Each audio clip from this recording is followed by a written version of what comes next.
Bisa langsung potong nggak, Pak Indra? Boleh dong, boleh. Boleh. Ini karena kalau itu kita melihatnya dari pandangan gelas yang berbeda.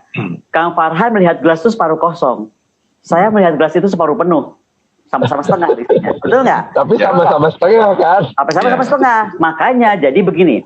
Saya melihat misalnya penyelesaian two-state solution ini akan lebih menguntungkan baik kedua belah pihak. Terutama apa coba? Aspek ekonomi. Tadi saya contohkan, dengan Oslo Agreement saja, ya kan, biliunan dolar bagi hasil diberikan Israel kepada Palestina. Ini dari faktor ekonomi ya. Misalnya saja ada perhitungan bisa memberikan sekitar 123 miliar dolar dari Israel kalau ini two-state solution itu dipertahankan, dibuat ya. Bandingkan dengan sekarang aspek ekonomi dengan penyelesaian Palestina secara terbatas seperti hari ini. Pertanyaan yang paling besar dari Israel adalah begini. Misalnya adalah siapa sih emang dunia yang menanggung gitu? Ada kerugian dua belah pihak di tepi barat, kemudian beban ekonominya harus kepada Israel terus, ya kan? Kan enggak. Apakah dunia kemudian bersatu? Komunitas internasional, oke deh, kalau biaya namanya relokasi pemukiman, seluruh dunianya bergabunglah kita urusin, gitu kan? Nah, terus tadi kalau ke Palestina kita cuman apa kata Pak Farhan tadi tidak bisa selain memberikan dukungan. Nah, memberikan dukungan. Sebentar, ini kata-kata memberikan dukungan juga semacam-macam. Tadi saya bilang, oke lah kalau dukungan militer penuh ya udah nggak mungkin lah boro-boro dukungan militer penuh. Operasi kita aja, teritori kita liar kan Pak Farhan lebih tahu. Nah, tapi jangan salah, saya tuh melihat diplomat kita harusnya mampu melahirkan diplomat-diplomat ulung seperti lahirnya dulu UNCLOS. Emang UNCLOS nggak ditentang seluruh dunia? Ditentang.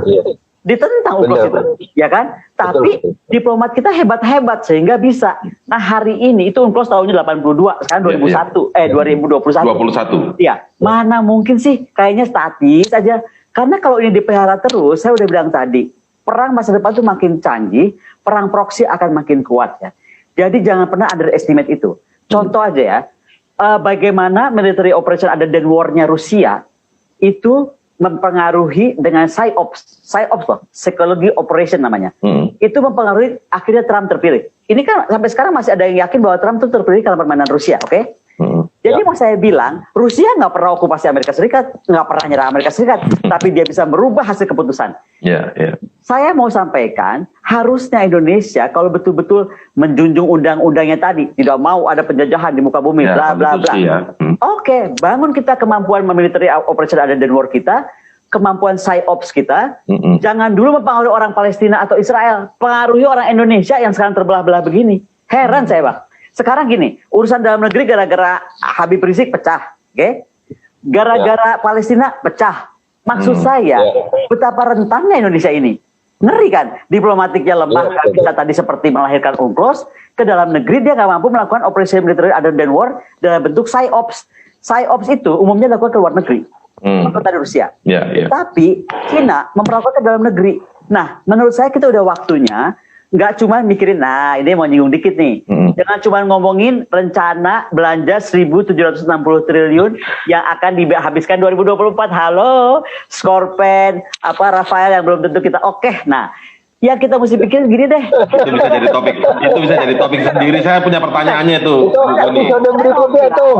1.700 triliun rekam mana gitu. Saya mau bilang, sumuhun. Saya mau bilang, kenapa nggak kita perkuat angkatan darat kita, ya kan? TNI Angkatan Darat dengan kemampuan military operation ada dan war dalam bidang PSYOPS, ya kan? Psychology operation. Fungsinya psychology operation itu ke dalam negeri dan ke luar negeri. Jadi kita nggak akan bertentangan seperti ini. Misalnya saya bilang, buka dong hubungan diplomatik dengan Israel supaya bisa ngobrol. Wah, Mukodi pendukung Israel. Kan kacau. Saya baru cuma ngasih ide, dianggap pendukung Israel gitu. Saya itu pendukung perdamaian. Oke? Karena kebetulan saya pernah tinggal di Israel, karena saya studi di Israel, saya lebih bisa melihat mungkin waktu itu dengan lebih dekat gimana sih orang Israel itu. Percaya nggak Pak Indra? Di mata orang Israel, masalah paling besar apa? Boleh nggak saya ngomong terus terang? Apa itu masalah? Di mata orang Israel yang Kristen, si orang Jewish keras kepala, Israel keras kepala maksudnya, di Palestina keras kepala. Jadi ini ada dua orang keras kepala berantem. Di Kristen melihatnya gini, kami agama cinta kasih. Kalau kami rangkul. Jadi sekarang kalau dilihat dari konteks perang mereka ini di sana sekarang, yang paling menderita orang Kristen, nggak bisa kemana-mana. Ini kalau kita mau tarik ke agama ya, karena orang Kristen cuma bisa berdoa, semoga mereka berdua yang keras kepala ini berdamai gitu loh. Karena mereka dua-duanya kekeh gitu loh. Kan bodor. Coba deh perhatiin. Gitu. Nah, maksud saya kembali ke hubungan diplomatik. Oke lah, kita kalau hubungan diplomatik terlalu ekstrim, betul? Kenapa nggak kayak Taiwan? Aman kita Gimana nggak? misalnya, Bu? Loh, Taiwan itu statement kita sebagai negara berdaulat, kita ikut Amerika, one China policy. Jadi hanya satu Cina. Oke. Tapi karena itulah kita nggak bisa buka hubungan diplomatik dengan Taiwan. Betul. Tetapi bukan berarti kita tidak berkenalan dan dekat dengan Taiwan. Main-main ke STBD, itu namanya kantor dagang Taiwan, udah kayak kedutaan besar. Ada dubesnya, ada semua atasnya. Lah, kenapa at the same time? Saya nggak tahu.